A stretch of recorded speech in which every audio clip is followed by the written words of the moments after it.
Hi guys, I am here with daily use English speaking practice sentences. These sentences are very common sentences which will help you to learn English. तो dear friend, इसी प्रकार के sentences के through आप English सीखना चाहते हैं तो प्लीज़ सब्सक्राइब कीजिए पंकज इंस्टीट्यूट ऑफ इंग्लिश तथा इसे ज़्यादा से ज़्यादा लाइक और शेयर करिए। यदि आप चैनल के लिए नए हैं तो इसे सब्सक्राइब कीजिए, बेल आइकॉन को प्रेस कीजिए ताकि इस प्रकार की वीडियो जब भी अपलोड हो तो उनका नोटिफिकेशन आप तक पहुंच सके। Let's start our first sentence. शुरू करते हैं। Do whatever you want to do. जब किसी व्यक्ति को हम कहते हैं कि यू आर फ्री नाउ, अब आप स्वतंत्र हो, आप जो भी करना चाहो करो, तो इसको बोलते हैं तुम जो कुछ भी करना चाहते हो करो। Do whatever you want to do. जब कोई व्यक्ति ऐसी बातें बोलता है जो कि बिल्कुल भी सही नहीं होती हैं या बिल्कुल गलत होती हैं इस प्रकार से, तो हम कहते हैं what nonsense is he talking. What nonsense is he talking, वह क्या बकवास कर रहा है।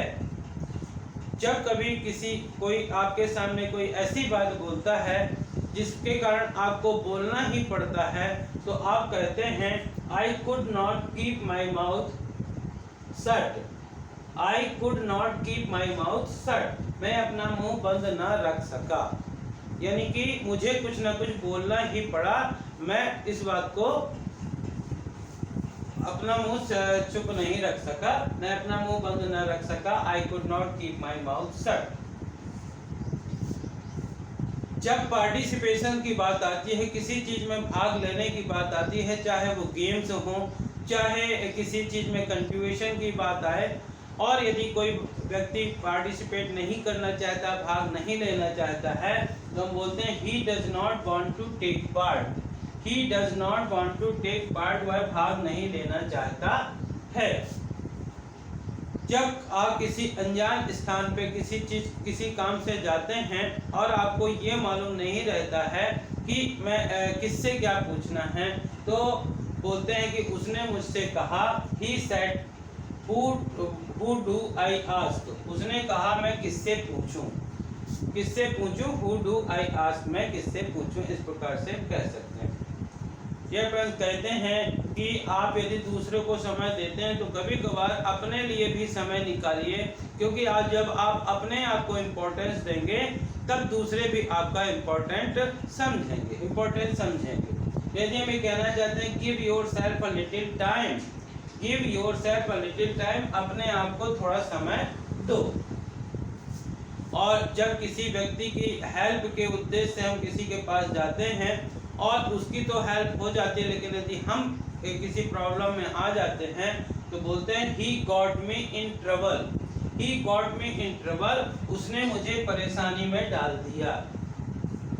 Where are you right now, कभी किसी को हम कभी फोन करते हैं, उनसे कुछ हमको अर्जेंट वर्क होता है तो पूछना चाहते हैं कि अभी तुरंत या अभी तुम कहाँ पे हो, इस प्रकार से पूछते हैं, तो इसको इंग्लिश में बोलते हैं where are you right now, अभी आप कहाँ हो। और जब कोई व्यक्ति बोलता है आपसे कि आप मुझसे आपको मुझसे कोई काम है, तो आप बताना चाहते कि नहीं मुझे कोई अर्जेंट वर्क नहीं है, but I just wanted to meet you, मैं तो बस आपसे मिलना चाहता था, मैं तो आपसे मिलना चाहता था। I just wanted to meet you. और जब जो चीज़ हुई नहीं होती है उसके बारे में लोग बताते हैं और आप जानते हैं कि वो गलत बोल रहा है, तो आप उसके सामने बोलते हैं nothing happen like that at all. Nothing happen like that at all, ऐसा कुछ भी बिल्कुल नहीं हुआ है, ऐसा कुछ भी बिल्कुल नहीं हुआ। So dear friends, these are some sentences. If you practice these sentences again and again by reading, by writing or by listening, then you will be able to speak such sentences in your conversation. So dear friends, I hope कि आपको इस प्रकार के sentence पसंद आते होंगे। यदि पसंद आए हो तो इन्हें ज़्यादा से ज़्यादा लाइक करिए, शेयर करिए, और यदि आप चैनल के लिए नए हैं तो प्लीज़ इसे सब्सक्राइब करिए, बेल आइकॉन को प्रेस करिए ताकि इस प्रकार के वीडियो जब भी अपलोड हों तो उनका नोटिफिकेशन आप तक पहुँच सके। Thank you for watching.